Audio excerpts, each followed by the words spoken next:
مادر فرشته بود، فقط بال و پر نداشت.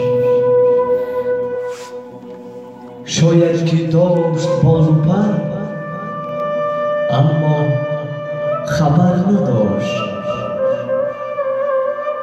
یا داشت آگهی ز پر و بال خویش، لیک میل جدا شدن ز من و از پدر نداشت. مادر فرشته بود، حقیقتا فرشته بود.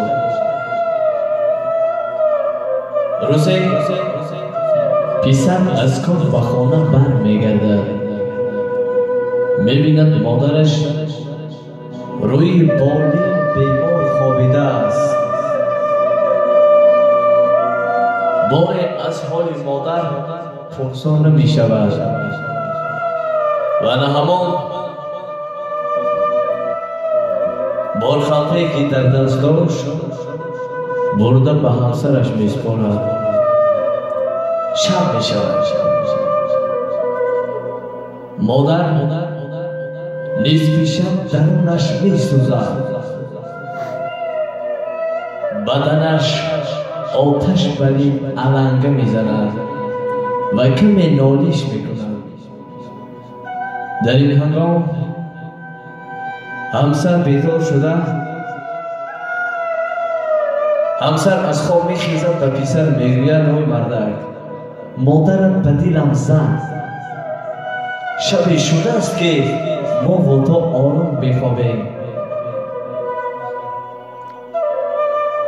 پسر رفته داری مادر رو میکشد، میگوید مادر من مانده شدم، کمی خواب کنید،